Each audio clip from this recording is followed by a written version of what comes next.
Good evening and welcome to the regular meeting of the Board of Trustees of the Village of Larchmont. It is Monday, February 7th. Let the record show that the entire board is present. Please join me in the Pledge of Allegiance. I pledge allegiance. We don't have a flag today, sorry. I pledge allegiance to the flag of the United States of America and to the republic for which it stands, one nation, indivisible, with liberty and justice for all. Wonderful, thank you so much.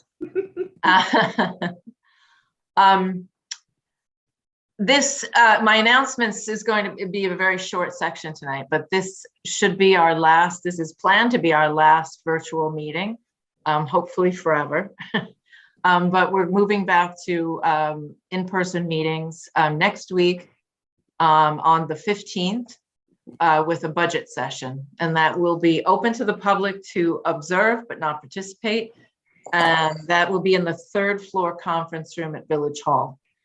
It may be possible that we'll also be able to have a hybrid model with a link to Zoom. We're working on that technology to be able to do that.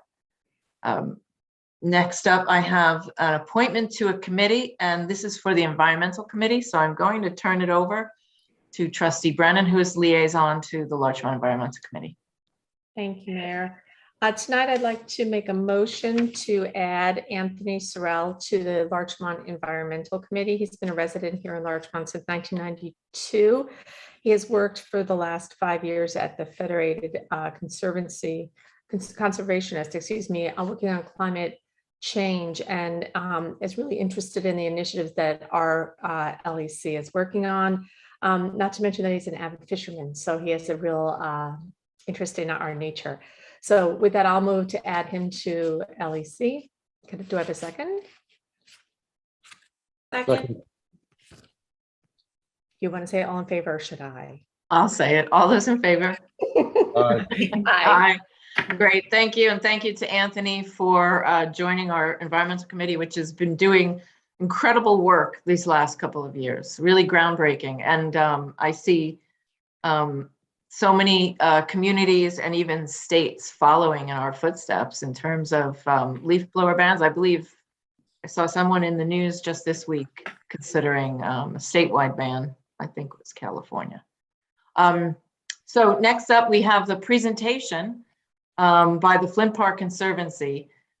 They have been presenting to the Parks and Trees Committee and to the Board of Trustees a quite ambitious park renovation for Flint Park over the last many, many months. They've come to us several times. We've gone back to them with additional questions and tweaks. They've gathered together a lot of information. They are at the stage where we are presenting, having them present today at the regular public board meeting.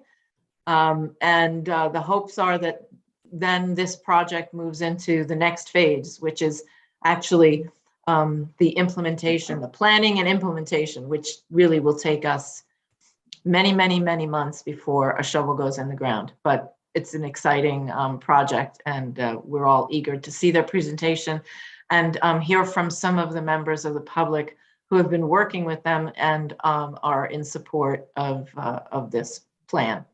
We're going to bring in LMC Melissa Manis, please, as a panelist. And A. Rafi.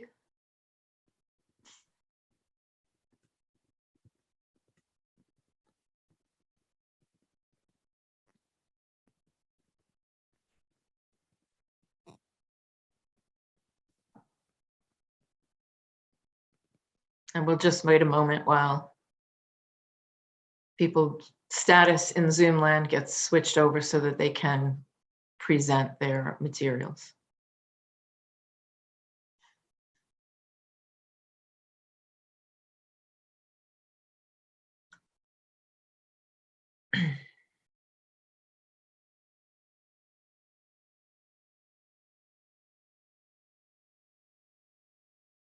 LMC, we need Melissa Manis, A. Rafi, and Laura Brancato. brought over as panelists, please. Thank you.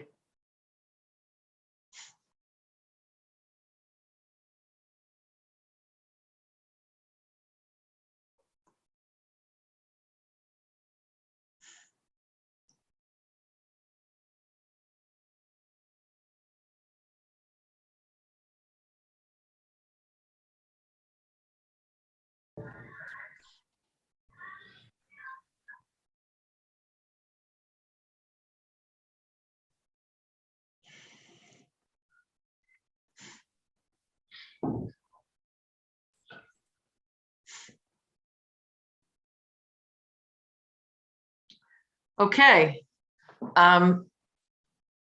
Which one of you is going to share your screen and start your presentation? Mal, are you behind the photo there? We hope she is. Right. I am so sorry. I was sharing my screen and thought I was unmuted. Apologize for that. Let me try it again. Can you hear me now? We can hear you. Yeah. Wonderful. Let me just do a quick screen share test, and then I'd love to just introduce the whole team, but let me just test my screen share. I apologize.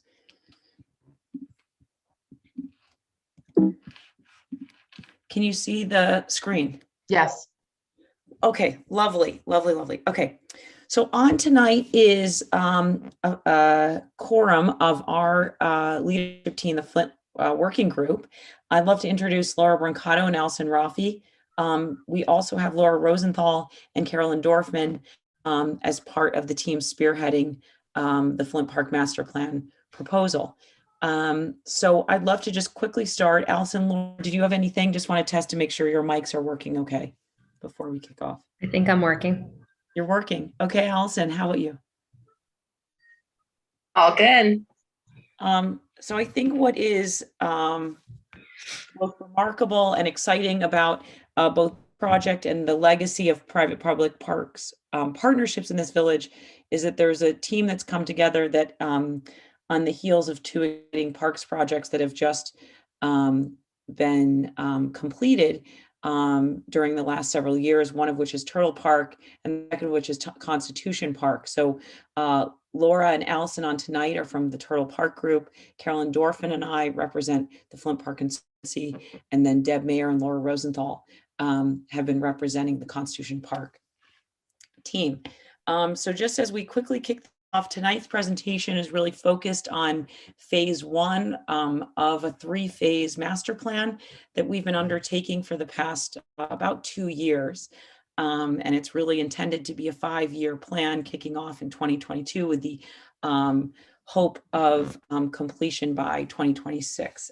So ambitious, but we'll talk tonight about sort of the comprehensive phase one plans for restoration. So with that, something just exciting on a historical note we learned as we were kicking off our own kind of forensics for this project is that 2022 marks the 100th anniversary of Flint Park. So if you're curious and interested in learning more about Flint, we have launched a website called flintpark.org, and a little bit about the sort of past, present, and what we hope for as the future of Flint. But just in setting the stage tonight, our kind of core project goals, and we'll talk about some of the stakeholders and incredible partnerships that we've had as we've been trying to kind of bring this plan to life. But really, the core goals focus on sustainability, preservation, and then recreation. We know this is an incredible center of passive and active recreation in this small village, but we're really trying to introduce a plan for sustainability. And when we think about preservation, it's really environmental protection, but also knowing that the buildings, two of the legacy buildings that sit in Flint Park are 100 years old and are really committed to the preservation of these historic buildings. So this is long, but we'll try and be as brief as humanly possible. Lorraine, was the hope tonight, Mayor Walsh, for us to go through the core amenities improvements in all of phase one? Is that correct? That was my understanding. Yes, tonight. all of phase one, correct. Yeah. Is there like a time clock? Do you just tell us? We'll try and be. I just want to make sure because I can talk fast, but I just don't know how much you want to. You be succinct and thorough, but there's no Okay. time limitation. Okay, wonderful.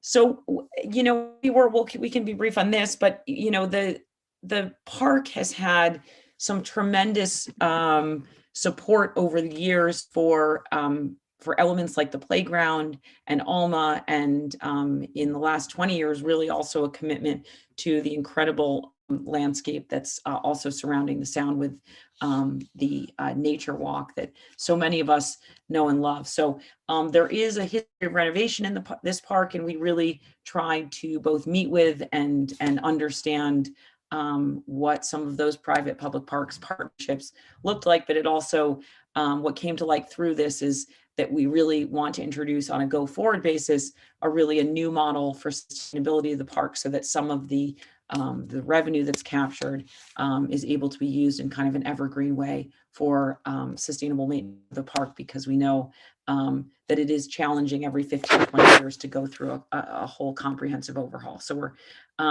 in doing, we know that there's also on the funding mix side some local grant support, and we've been really trying to also understand and work with the county to understand where there might be other sort of sources of funding available. So that is certainly part of the funding mix here. And in presenting, I will say, in the history of our presentations to Parks and Trees Committee, as well as the village, the DPW has been fantastic in providing us some of the legacy sort of assets on the survey side. But I will say, just in starting off today, that we did undertake a comprehensive survey so that we understand sort of what's kind of truly underneath the sort of underbelly of this historic park, because it has had a variety of uses over the past 100 years. And so that was something that was really important as we sought to sort of understand these improvements and the sort of topography of this area. So this is the 2021 survey that was undertaken. It's an active hyperlink, so I don't think I need to go into that today. But I think something that I'll let Laura speak to is just, I think many on the call today are quite familiar with this beloved park, but just speaking to kind of the current of the park, Laura. Great, thanks, Mel. As Mel mentioned, I'm Laura Brancato, and I worked with Allison Raffi and others on the Turtle Park project, most recently, and behind the scenes on Constitution Park. But this park really, I think we can all agree, is of a very different scope. It reaches all different areas, from recreation in terms of our organized youth sports leagues in the village, to even, the passive use of some of the nature walks in the back. And then certainly it meets the needs of the smaller kids in the playground, but maybe doesn't meet everybody's needs in every area of the park. So trying to re-envision, while keeping all of the assets in their current location, updated uses and maybe even expansion opportunities in terms of different ways to use maybe some of the underutilized portions of the park. But certainly this slide speaks to the current state. Anybody who's been there recently will see that there are certainly amenities that are past useful life, and from an Alma field perspective, maybe even past safety regulations. So we certainly want to be looking at how we can improve. And so everything that you see here in the current state of the park would be addressed in phase 1. You can move, Mel. And Allison will talk more about the playground, but these are just some current shots of the playground. So one of the things that Melissa mentioned was, really improving upon the infrastructure in the park. And one of the key decisions is to connect all of the interior pathways in the park. So these are just 2 really good examples of pathways that either never got completed or washed away over time. And we really want the park to have a full loop on the interior for walking or biking or scooter riding or whatnot. And also to really address the infrastructure in terms of restrooms and water fountains and things like that. So here 1.5 miles of new interconnected pathways and improvement on all of the existing pathways. Phase 1 would include the all-age playground, which we'll hear about from Allison, and certainly we'll touch on the most used fields at least in the field Flint front, and basketball court. And of course, keeping a very close eye on the existing native tree canopy and making some enhancements and beautification as the pathways go in. Go ahead, Mel. I think we could move past this one. So we're talking about a 3-phase project, as Melissa mentioned. The first would be on the highest use amenities and those that are really past useful life. The second phase being some of the building work, where the village can recapture some revenue in terms of rental opportunities at the Playhouse and the tennis pavilion.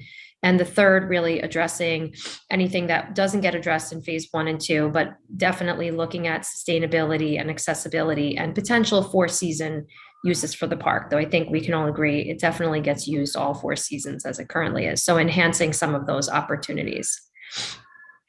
One just real quickly, Laura, that I'm realizing, and I know there's a faction of the paddle leadership on tonight's call. Yes. As we've been doing, again, some real kind of deep dives into the state of the park. We did a community-wide survey to approximately 500 residents to kind of do kind of a needs assessment of what, people think that they use the most and least of, but also the state of amenities. Something that came up very late in the game, but is really imperative to bring up tonight, is that the paddle courts were actually put in phase 3, as you see here, and we've actually moved them up to phase 1 because of the current end of life condition. So that's something that has been amended from our original plan, and I apologize that was not updated here. Okay, so phase 1, just real briefly, is okay. I'll let Laura kick it off.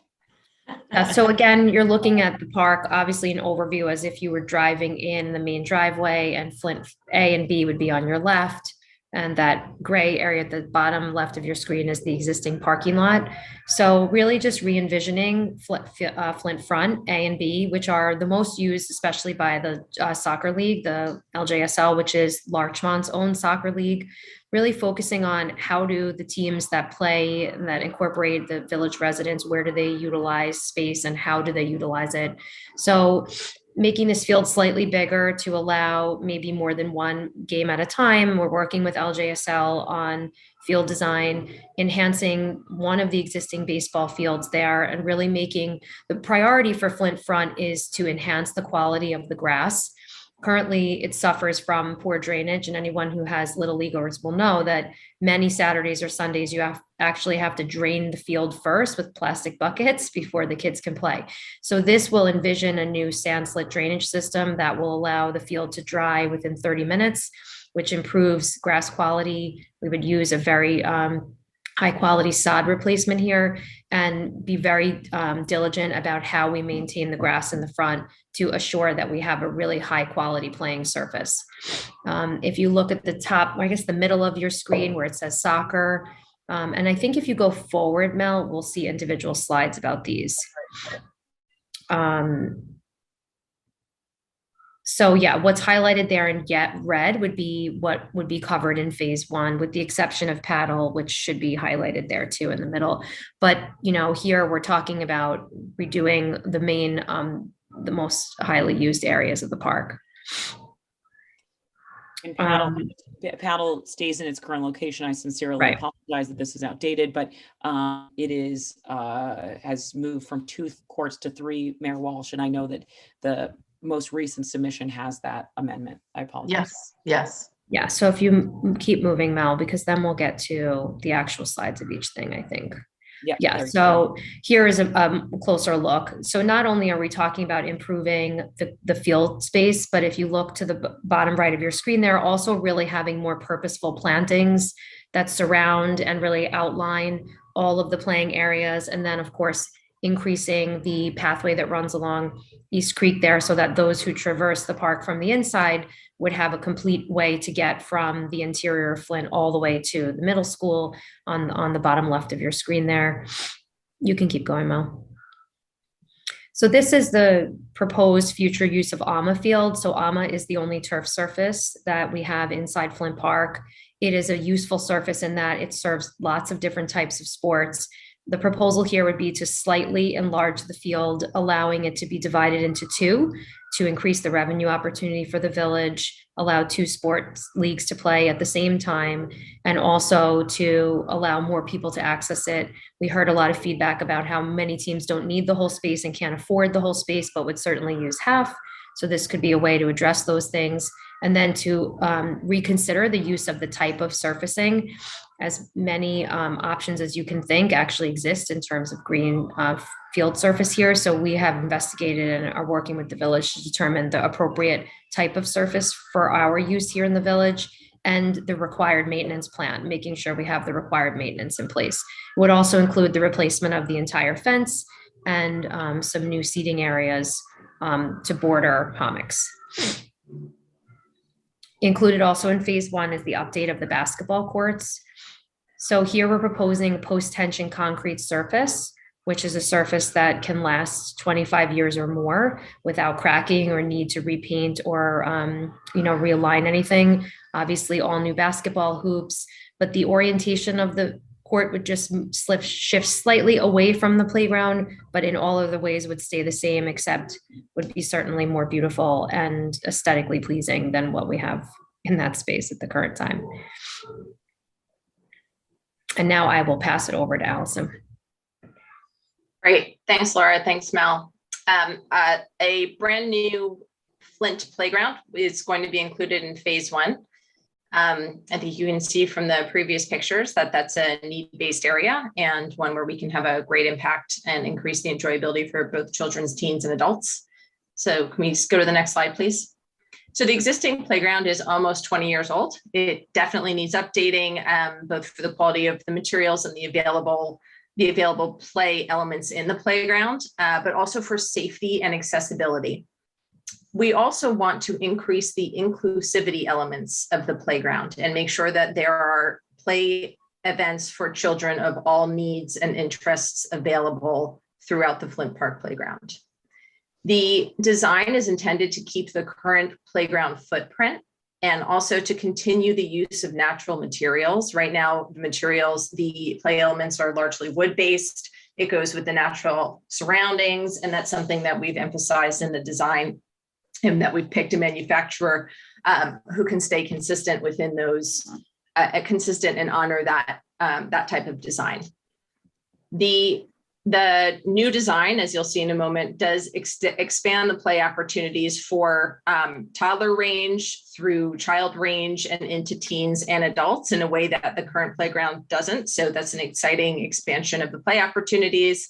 And the playground partner that we have been working with is called Compan Playground Company. They offer a beautiful line of Robania wood play elements, play pieces, and they also offer an exciting opportunity to customize the pieces. So we've opted for a marshland theme throughout the playground to remain consistent with the natural area. And Mel, I think you might be able to just slowly flip through these slides to show everyone the design element. And that will suffice, I think, for the playground.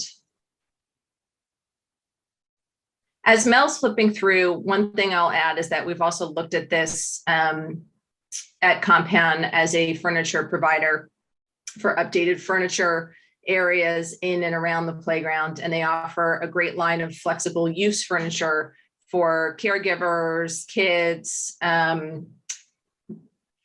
all park users to be able to enjoy the playground and have food there and safely sit there and seek shade and other and to be comfortable while children play.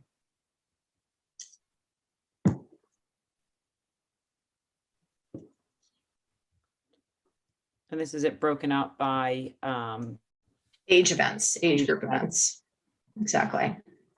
This is the adult and teen outdoor fitness equipment that we're looking at. The concept would be that it provides the type of equipment that's flexible enough for adults to use it for exercise as they're exercising through the park, and that preteens and teens can use it as a Ninja Warrior type experience. Something that we heard extensively through the community survey is that due to the proximity to Hommocks Middle School, that there was an interest in seeking a wider age demographic for the play equipment. And so this is something that we, thought about and met at great lengths with Compan about, both in the design of the adult and teen equipment, as well as some of the larger play elements in the playground. And here's the furniture, right, Allison? Correct. Okay. And this is, again, married to the Rabinia style, but also gives a lot of flexible configurations, lining pathways, and in shaded areas, et cetera. Okay. So speaking briefly to the tree canopy and native planting enhancements, Jim Sanick is our landscape architect that's led this master plan and has partnered with some incredible sort of vendor partners in trying to understand the state of the current tree canopy. It's an incredibly diverse tree landscape in its current state. But what we did find is we did a full tree inventory of the existing trees in the park, and then basically ranked them, and I'll just shift to that, based on the state of current tree health. And so a core part of this plan was really to build upon the beautiful diverse tree landscape as in its current state, but also to really optimize with new plantings, but focusing on native plantings, especially along East Creek and some of the other new areas of connectivity, pathway connectivity. And really, this is not intended to carry on like alarm bells, but really that there is pruning required, and that maintenance of the trees and plantings in the park should be a core focus in this restoration, but also on a go-forward maintenance basis in the park. Just giving a short snapshot, some of the native planting opportunities that we've been looking at with the village. And I think really does provide a tremendous opportunity to build upon our kind of incredible, sort of I guess you'd say notoriety, Mayor Walsh, as a Tree City USA. But this is something, right. This notoriety works. Yeah, there we'll go with notoriety. But in all honesty, we have met with the Parks and Trees Committee many times to present and learn from them on what their core priorities are, and some of their tremendous recent work with native plantings. And so that is a core focus here in Flint. And then improving pathways and greenways. It's an interesting area because you do have a lot of current asphalt surfaces, some that kind of go off nowhere, some stone pathways that sort of also just kind of end as sort of ostensibly bike paths, but then they kind of, as presented, just kind of stop. And so the intention is to provide new interconnected pathways. And something that was a great learning for our team was just how much, a landscape architect looks from the lens of current usage. So he looked at where there's already down pathways and used that as a really passive and natural way to introduce new areas to kind of improve access and flow.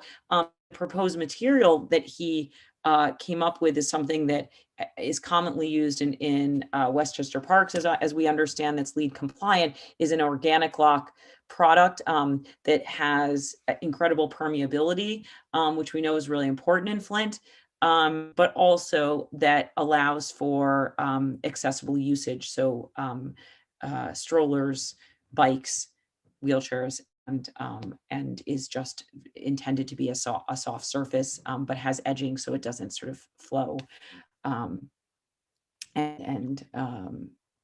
Melissa, if I could just ask, is the intention to use that material and not only for new pathways, but to replace the existing asphalt? That's a great question. The hope was to replace the existing asphalt. So our hope was in our budget was to account for, really an overhaul of some of the existing asphalt surfaces. And this is a product that is certainly a lot less expensive than surfaces like Port Place and so forth. So that was the aspiration. Yes.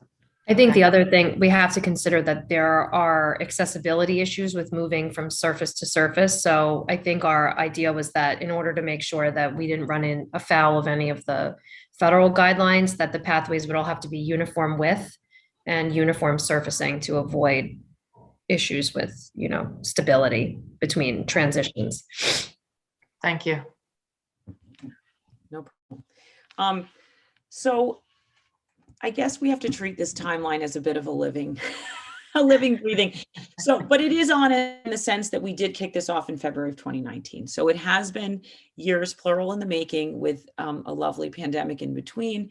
But I will say that it has been incredible to pull both the team together on of local residents, but also really work collaboratively with the village. And so we were excited to submit in the middle of 2021. We did our final presentation on sort of a summary of our maintenance proposal in November of 2021.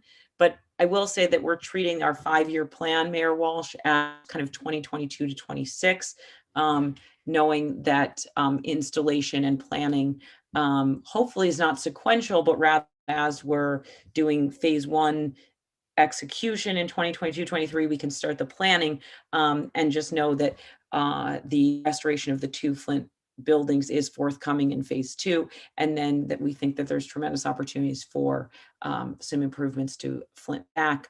But we kind of have thought about, we're moving front to back in the park and moving from sort of most high needs, end of life amenities to least. And so that's really the intention here.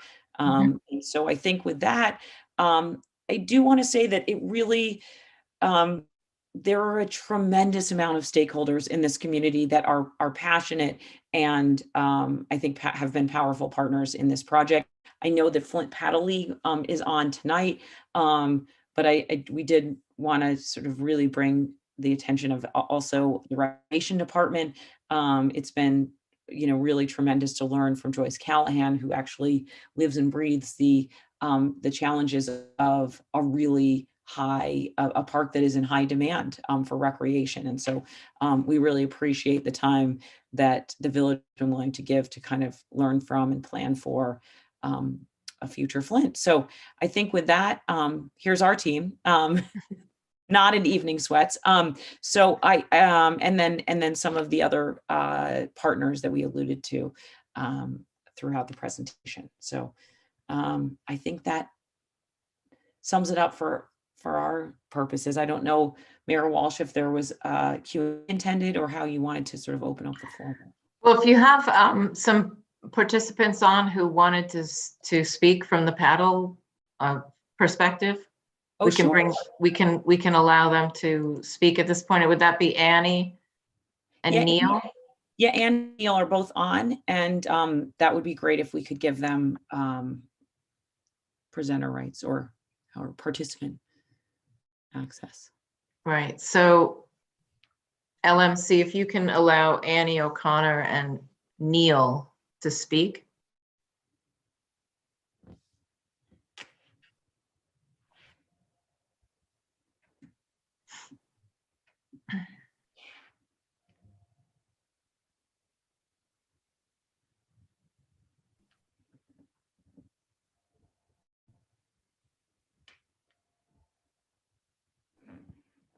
Is LMC, I don't know.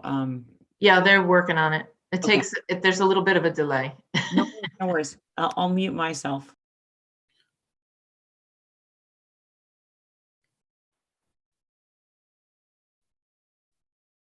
Okay. Annie, Neil? Let's go with Neil first, since he's unmuted. Okay. On there. Yeah. Hi, Neil. Hi. Thanks, Mayor Walsh. And thank you, everyone who's worked on this. My name is Neil Roy. I'm the paddle pro at Flint Park. I've been, watching this progress of this renovation with great interest because the park and the paddle program could really use a boost with the extra court and having the courts remade from the ground up. So basically, we do lessons over there. There's been a good demand for lessons in the last couple of years.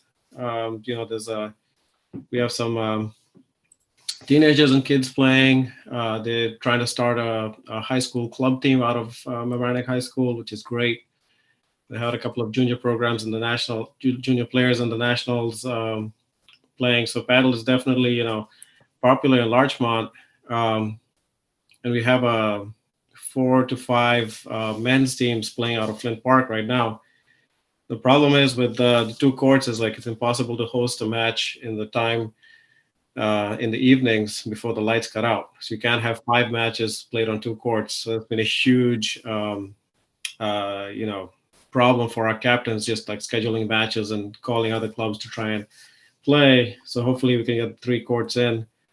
The other is the Women's League. We had a lot of interest. We have about 24 women who take lessons right now at Flint Park. A lot of them want to play in the league, but the league won't allow it under current conditions. So hopefully, with our upgrades, we can, add some bathroom access as well, and then have them, join the league and start playing. 'Cause it's a great winter sport. We have a lot of kids coming out now because, the parents want them to be outside in the winter as well. So if you can ski, like why not play paddle? They're getting really good at it, enjoying their time outdoors.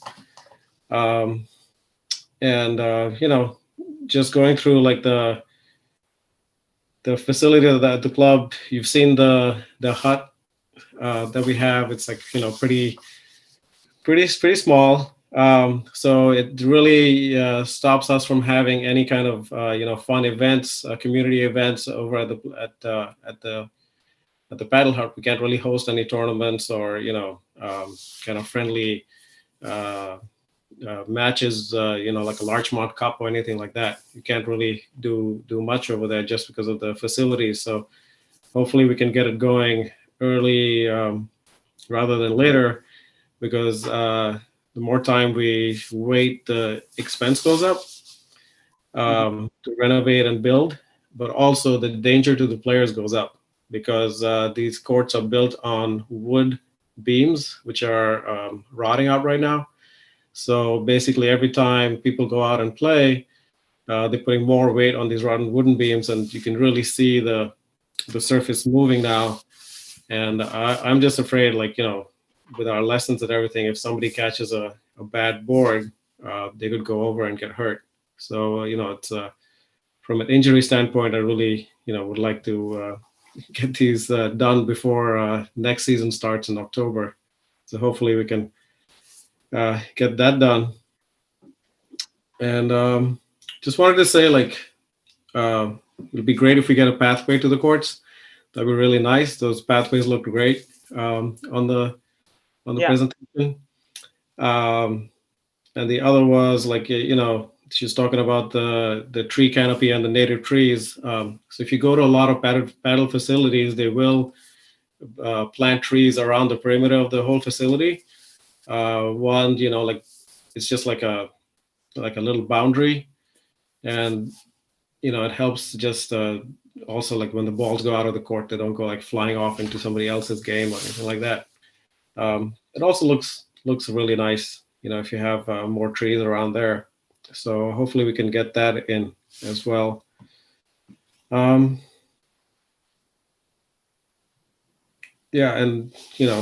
So if we can get these in, it'll be great for it'll be great for the town, just to have a big outdoor winter activity to look forward to, especially for the kids and the teenage high school kids coming up. And Neil, you brought up some really good points that we might have inadvertently omitted on accident, but that really the intention was to optimize this as a 4-season park opportunity. And I think paddle is a core part of that.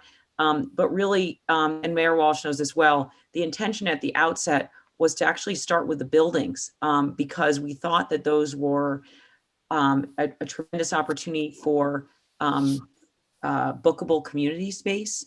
And bathrooms we know are really challenging.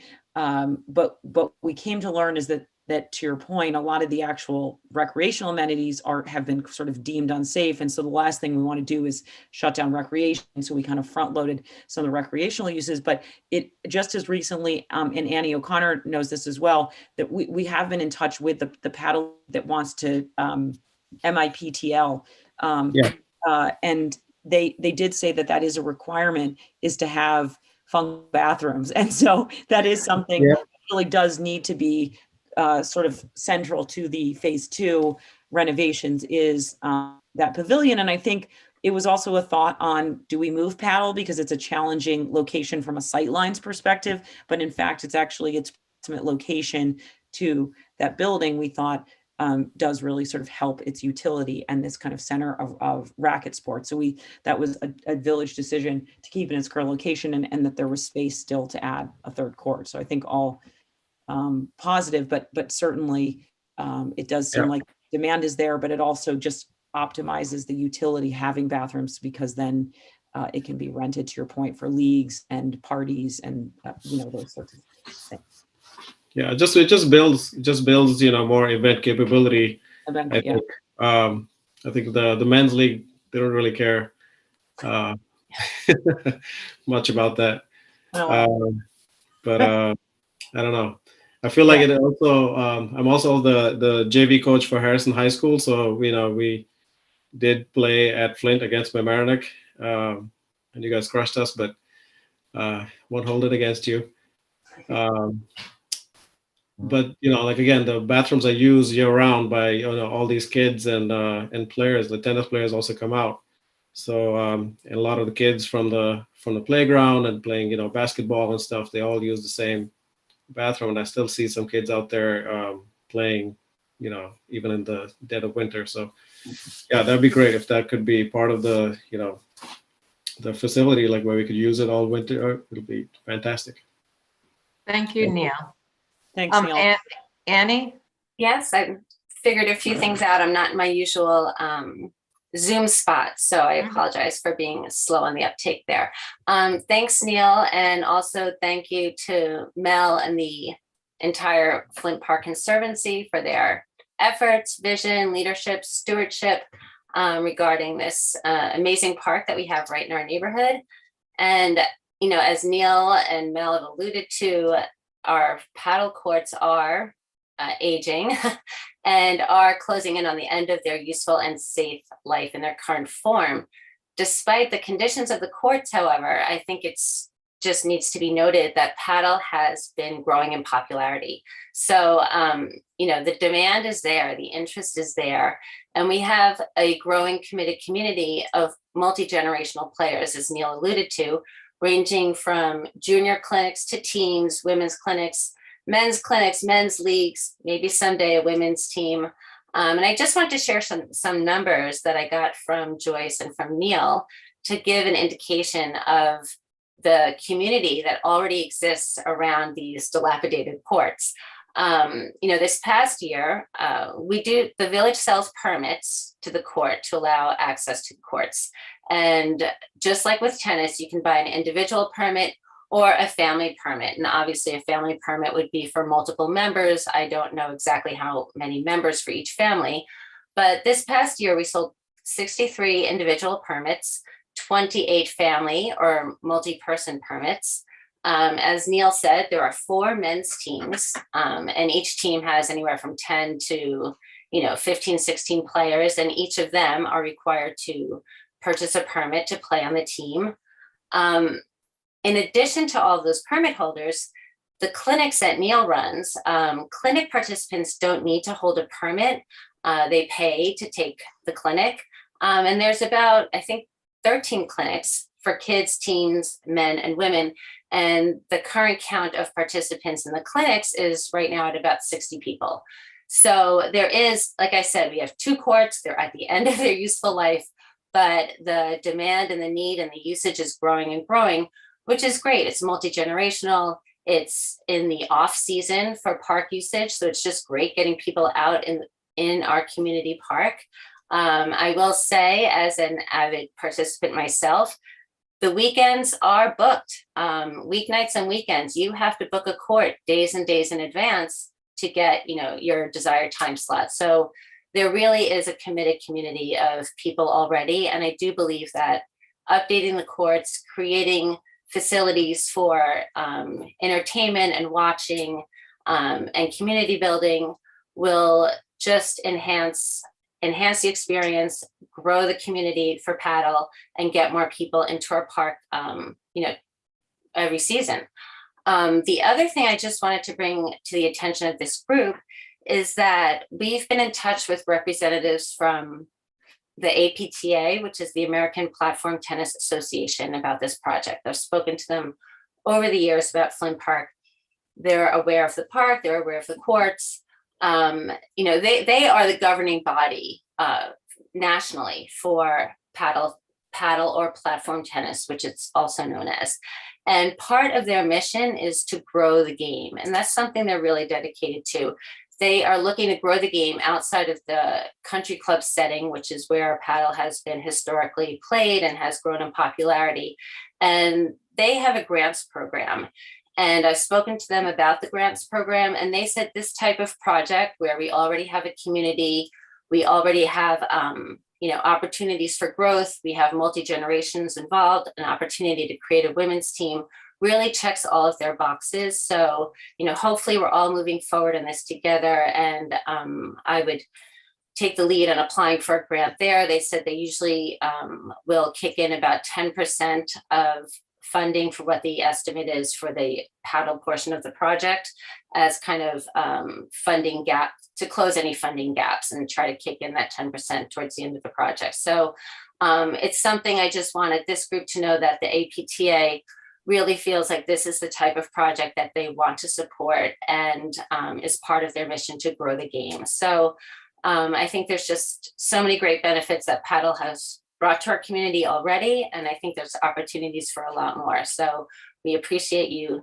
hearing us out. We appreciate the partnership with the Flint Park Conservancy, and anything we can do to help the project move forward, we're here for it. Thanks, Annie. Thank you for your work over these past few years, helping to grow the interest in the paddle tennis program Thank you. at Flint Park. It's been a great pleasure. Thanks. And also for looking into and trying to line up a potential grant for that portion of this renovation. It would, every little bit is going to help us get to our goal and make this park really spectacular. Sorry, Lorraine. Yeah, go ahead. So I think just to wrap on our side, as Mel mentioned at the start, this is a public-private partnership. And so, of course, this will not get done without private cornerstone donors and private fundraising efforts, which we as Flint Park Conservancy 100%, agree to undertake on behalf of the project. And for people who may be watching this on LMC media or see it in playback or whatnot, this will be, how fast this project moves will greatly depend on how quickly the money can be raised. And we all agree that a more beautiful Flint Park would be in everybody's best interest, but our dreams alone will not fund it. So, we look forward to any sponsorship opportunities to get into discussions with any groups that have an interest in helping us to fundraise. If you have a specific part of the park that speaks to you or a specific part of the project that's a passion of yours, we have been reaching out to different groups to try to strategize around fundraising. Obviously, this is not a small project, but we have all fundraised in the past and understand and appreciate what goes into that. And we are excited about the future and about, seeing this project through to fruition. So we look forward to continuing to establish those partnerships and to work with those in the village and outside of it at the county level, maybe at the grant level, to try to, supplement what needs to be raised to get this accomplished. So, but this is a very generous community and a community that cares deeply about its green spaces. So we're very, positive about moving forward in this direction for sure. Thanks, Laura. And do you guys have a website where people who might be interested in learning how to contact you, et cetera, can go? Yes. Mel? So it's flintpark.org. Flintpark.org. Can't get easier than that. Tried to make it easy. Yeah. It's Very really good. complicated because we also have the Flint 100. It's flint100.org also points to it. But yes, Okay. both work. So please, we encourage. Both have working donate buttons, so it's fine. Yes, well said, Laura. Okay, very good. So as I stated at the beginning, the Parks and Trees Committee and the Board of Trustees have reviewed various iterations of this proposal over many months. And our last set of questions were answered by the Conservancy, and we've reached the point where it's time for us to make a resolution to approve the project moving forward, and to create a capital fund for the project. And we'll at that point move into conversation about getting a memorandum of understanding with the Flint Park Conservancy, which we can discuss those details at a later date. But we've done that generally with our other large park renovations, where we have an organization fundraising and a lot of different players lay out the parameters for how everything's going to work. And then we can also start drilling into the budget and talking about moving towards creation of bid documents and phasing the timeline. Now that we're at this point, we can actually start looking at the calendar and saying, how's this going to work out in relation to seasonality, weather, and league uses for the park. Justin, did I miss anything, leave anything out in that? No? No, you hit all the points. Okay. So then if any of the board members have any additional questions at this point that they'd like to have answered before we move to a vote, please ask them now. Otherwise, I'll move on. I just have a very minuscule question. The paddle courts, snow removal off the courts, are you thinking about radiant heat? Or how do you want to do that in terms of, considering that the courts are so active, how do you want to clear the snow off the courts? The estimates that we've gotten include putting heaters under the courts. It all depends on the actual weather conditions. If there's a ton of snow, and it's still below freezing temperatures, you don't necessarily want to use heaters that would be like creating a melting freezing cycle. Yeah. So there would still be a need for some snow removal. So that would have to be figured out as part of the maintenance or a partnership with DPW. But yes, the proposal does include heaters. And the great thing about that is, if there's a light snowfall or even rain, the courts will still be playable because they will keep the courts dry. Perfect. That was it. The other question I had was, I noticed that Field A has been removed and Field B is in play. That's going to be the little league field, right, with the 60-foot bases? It's not the T-ball. It's the smallest of the green and gold Little League field. That's at Field A, yes. Pursuant to an agreement that was reached with Field for Kids and Larchmont Mcnerney Little League many years ago regarding field usage on Flint Front. But yes, we are aware of it, and we've been working with baseball and with those stakeholders at Lorenzen Park to try to identify solutions for that issue. But that was something that was agreed to in writing some time ago, and really presents a problem in the spring, in the fall time for soccer usage on the front field. Thank you. Any other questions? Okay, then I'm going to seek a motion to approve the Flint Park renovation project and direct the treasurer to create a capital project account. And I think that's about it. I think that wraps it up. So I seek a motion. So moved. Do I have a second? Second. All those in favor? Aye. Aye. Great. Thank you so much to you. everyone in the Flint Park Conservancy and on this meeting today for bringing this forward and for all the hard work that's to come. Exactly. Not just in the past. Thank you. So Cheese parties. Thank you all. So we'll be in touch as to the next steps, but now we need to move this into fast motion. Perfect. Okay. All right, great. Thank you so much for coming on tonight. Signing off. Thank Thank you so you. much. Yep. Night. Right.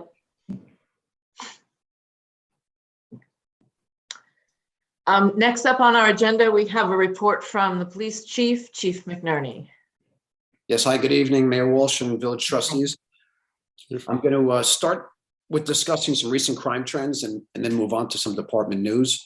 On January 12th, we received 2 reports of unrelated bank fraud. In the first case, a Larchmont Avenue resident reported receiving a letter from TD Bank confirming a change of address that was requested on the account. The new address was located in Rhode Island, and our resident did not make that request. The second report was by a Went Avenue resident. She reported that she received a letter from Key Bank advising of a new bank account in her name. She stated that she'd never banked with Key Bank nor opened any account. I mention this because these types of fraud offenses are very common, and residents have the ability to file fraud alerts with the 3 credit reporting agencies. Those are Experian, Equifax, and TransUnion, and they should regularly check their accounts and change passwords to very strong ones and monitor their credit reports as well. If a resident finds any questionable or fraudulent activity, they should contact their banking institution and file a police report. On January 15th, a Roosevelt Avenue resident reported his 2020 Mercedes-Benz GL 350 was stolen sometime during the overnight hours. It's believed the vehicle was unlocked and the key fob was inside the vehicle. Also on January 15th, a Willow Avenue resident reported that his unlocked 2007 Toyota Highlander was rummaged through during the overnight hours and his garage door remote opener was stolen. On January 16th, a Grove Avenue resident reported his 2021 BMW X4 was stolen sometime during the overnight hours. It's believed the vehicle was unlocked also with the key fob inside. So you're seeing the trend here, and we're reminding residents to lock their cars every evening, remove their key fobs and all their valuables.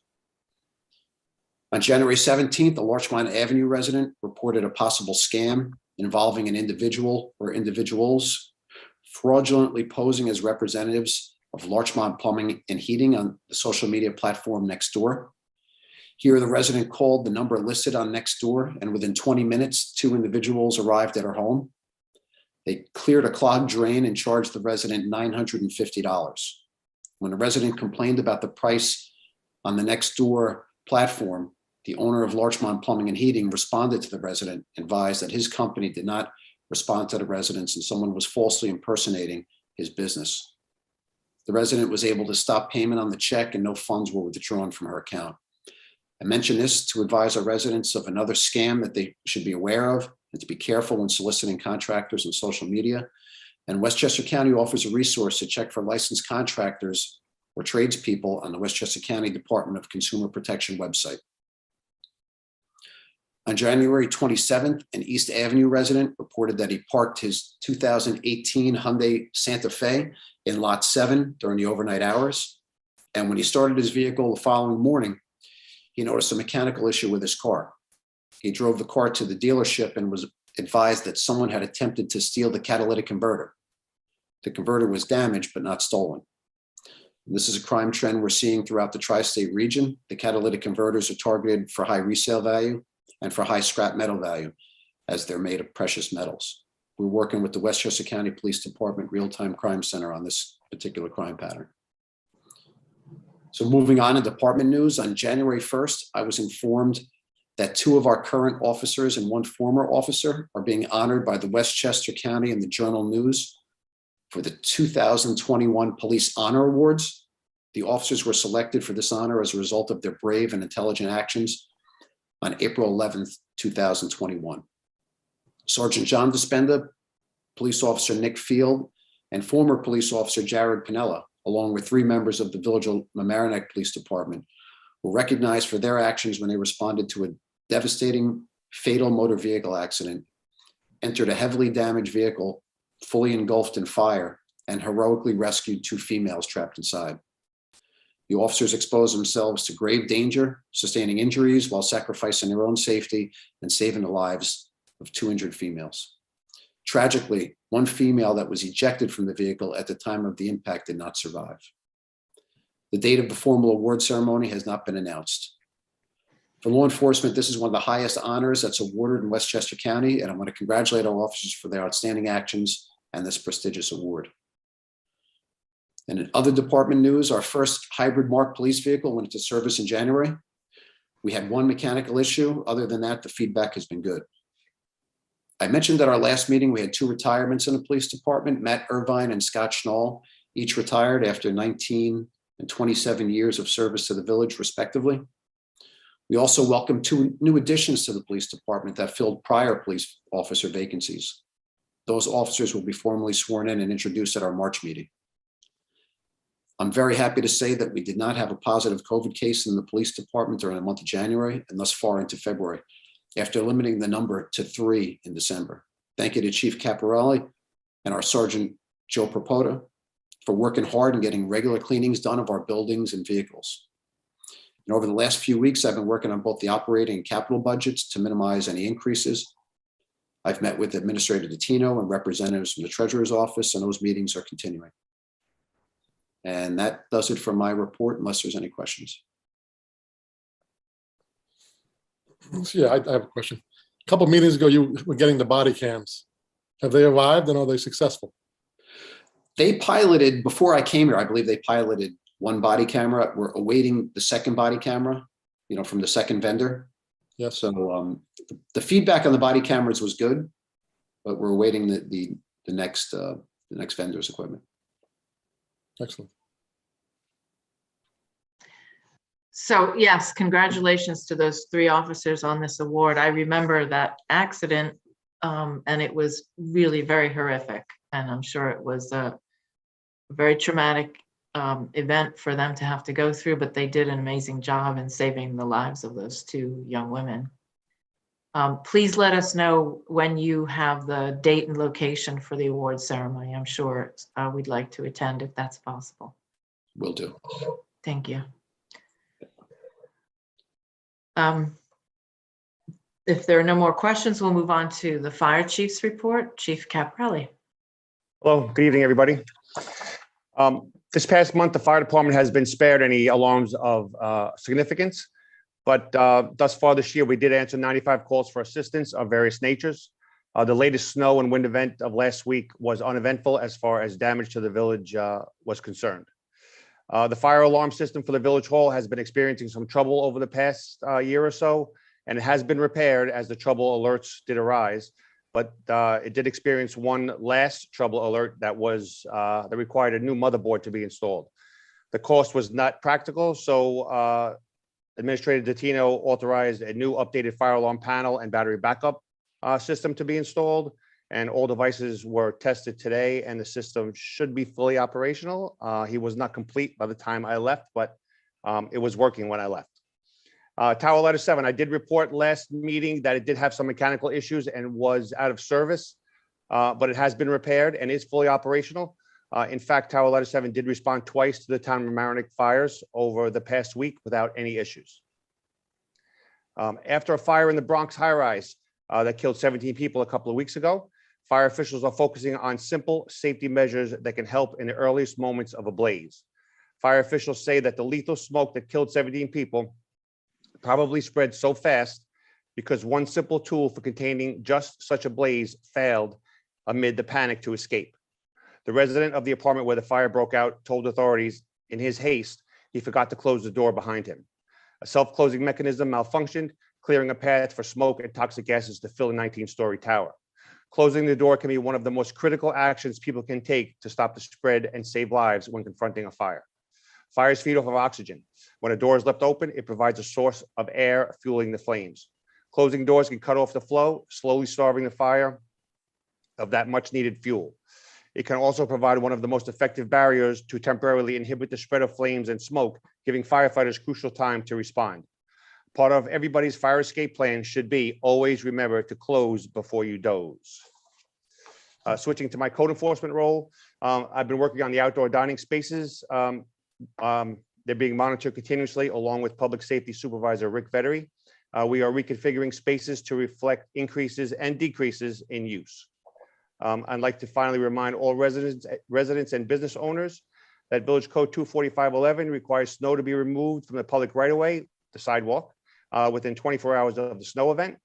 Please shovel out fire hydrants on or near your property. A buried or frozen hydrant causes major delays in firefighting operations. Heating systems and fireplaces, chimneys should be checked for proper operation. And if you experience a power outage and utilize a portable generator, please remember to only operate these devices outdoors, at least 10 feet from any window or door. Only fuel these devices when off and not running. Never operate these devices or any gasoline-powered device inside your garage. Carbon monoxide is a colorless, odorless, and tasteless silent killer. Please follow all manufacturers' instructions. And outdoor fire pit should be at least 10 feet from combustibles. Adult supervision and a fire extinguisher should be nearby at all times. And finally, place fireplace ash in a metal container at least 10 feet from your home. Never place it in a trash container or other combustible container. And you can soak it with water to be sure it is finally extinguished. And that completes my report. I'd be happy to answer any questions. Chief, I don't have a question, but I have a suggestion or a request. Sure. If you or one of the lieutenants could please write up something for the next village newsletter on the importance of closing doors. And if there's a particular instructional video that we could point to or embed the link, that would be wonderful as well. Yeah, we're working on it right now. You Perhaps asked me something about a that week people, ago. yeah, so that people could be, who have children might be able to watch it with their kids. Absolutely. Great, thank you. Okay. Thank you. Next up, report from our attorney. I have nothing to report. Thank you. Report from our treasurer. Nothing to report. Thank you. And now we go to trustee reports, and we're going to start with Trustee Brennan. Just wanted to highlight a workshop that's coming up with the Larchmont Environmental Committee. As everybody knows, the leaf blower ban goes into effect this year. And with all new things, there is change, which also requires some adjusting. And so LEC is trying to help that process along by providing a free workshop for landscapers. It's going to happen on March 1st. It's a two-part workshop. One will be held in the village center. That will be sort of a classroom training, and then everyone will be invited to go across to Constitutional Park for demonstrations of electrical equipment. I just want to highlight that, you know, the leaf blower ban not only is great for our sound pollution and for our health and for our lawns, but it also is really good for the landscaper's health. And so this is a great way for you to help your landscaper and their staff by inviting them to come to this workshop and participate and learn about the electrical equipment that could make their job a little easier. If it rains that day, they have a plan. It will be held the next day, March 2nd. So you will start to see more PR about this. I know that LEC is working on that. I just wanted to kind of give you a heads up to save that date and let your landscaper know about it. Thank you. Trustee Post. I have nothing to report. Thanks. Trustee Bauer. Nothing to report, Mayor. Trustee Finelli. I have a little something. Never disappoints. I'd like to congratulate the Larchmont Mamaroneck Human Rights Committee for a wonderful Zoom Martin Luther King meeting/show. It was extremely informative, and the children's notes about history and the singing of the local children's choir were amazing and received really nicely. I want to also thank LMC Media for working with the LMHRC for getting the Zoom project together and looking and sounding very professional. I know that whole process came together in about 10 days, and we talked about it the other night at the meeting, and it got really great reviews, and we're really happy about that. Just Flint Park now is looking for lifeguards and counselors. For anyone interested, please contact recreation@villageofhall.org. At villageoflarchmont.org. Flint Park paddle tennis. The paddle courts are open. and paddle is in full swing. If you're interested in playing paddle tennis, you will need a permit to play. Click on villageoflarchmont.org, Flint Park paddle permits, if you're interested in paddle clinics. Please visit recreation@villageoflarchmont.org. If you want to be a firefighter, we're still always looking. Our winter campaign is in full swing for anybody that's interested in becoming a volunteer firefighter. If you are, please go to the firehouse, ask for an application. You can talk to Chief Caparelli, he's very receptive, or one of the firefighters that are in the security room. And that's about it. Short and sweet. Thank you very much. Thank you, Trustee Finelli. Administrator report, and maybe you're going to just roll right on into the resolutions. Just a brief thank you to DPW for doing a good job with the snow removal. I mean, they've really got it down to a science now. The equipment is always ready to go. The guys are out there on time and working through the night to make sure that by the time the precipitation stops, our roads are already done. So thank you to Rick and the team in DPW. They always step up to the plate. Also, thank you to Westchester County. We borrowed one of their dump trucks to help with snow removal during that time period because one of our trucks is down, waiting for parts for 3 months, which is pretty incredible. We're waiting for one piece for about 3 months now, which is, it has the truck down, we can't use it. So it's pretty incredible. Normally that part would be on someone's shelf for about a 2-week out at the most. So sign of the times. Yep. On to resolutions. We have a resolution to set up a public hearing with regard to the property tax cap as established by New York State. Again, just a short recap. Since about, I think, 2010, the state enacted a law in which a local government that desires to pass a budget with a tax levy that is in excess of whatever the state says, up to 2%, needs to do so in the case of the village by a majority vote of the board and by adopting a local law. So by reference, we've had past years where due to inflation, the tax cap might be less than 2%, but that was kind of in correlation with inflation at the time. But that cap stops at 2%. The State Controller's Office has issued a 4.37 inflation factor for our budget, but it does not increase that 2%. So we're working on the budget now. This is an annual effort for us. It reserves the village's right to adopt a law if necessary, and due to the timing and schedule of meetings, it's been prudent that we at least set the public hearing and hold the public hearing as we work on our budget and decide from a budgetary perspective whether or not this is going to be needed. And again, this would set a public hearing for next month, the March meeting. Very good. So I seek are there any questions from any of the board members on this resolution? Not hearing any. So I seek a motion to approve the resolution to schedule a public hearing authorizing a real property tax levy in excess of the New York State tax cap for Monday, March 14, 2022 at 7:30 p.m. So moved. Do I have a second? Second. All those in favor? Aye. Aye. Aye. Thank you. Great. The second resolution pertains to a lease renewal.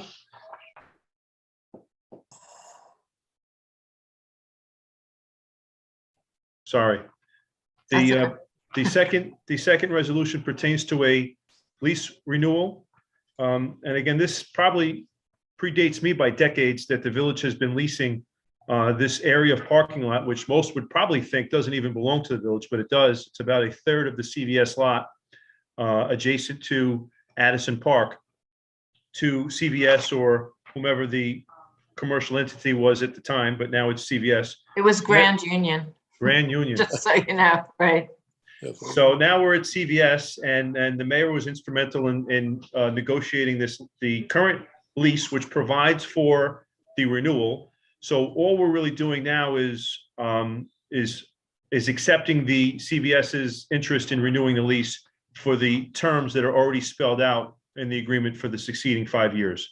So the letter has been received by CVS corporate. The village clerk forwarded to the village attorney for review. The village attorney's office and myself had discussions with regard to, how the last 5 years went.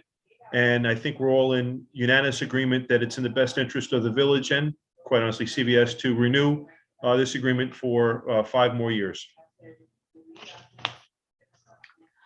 Does anyone on the board have questions about this? Because I know some of you were not around for the previous negotiation of the lease agreement. My only comment would be that we need to put something in there about making sure that lot stays clean. It's already in there. That's Right. why Chief Caparelli is able to go to them occasionally and remind them of that. And also, they repaved it and repainted it. Now I'm thinking maybe 3 years ago, and they restriped it last year again. Right. Okay. No more questions?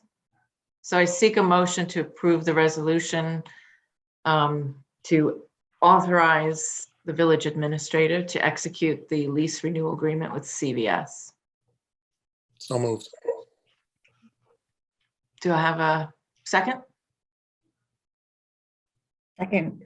All those in favor? Aye. Aye. Great. And the final order of business is, I'll take this one. you'll take it. Thank you. Sure. Well, forwarded to me by Trustee Brennan, who is the liaison to the Traffic Commission, was a decision by the Traffic Commission to add 2 additional stop signs at the intersection of Willow Avenue and Beach Avenue. Currently, there are stop signs on Willow at Beach, and they have decided to add 2 stop signs on Beach at Willow, thereby making it a 4-way stop sign.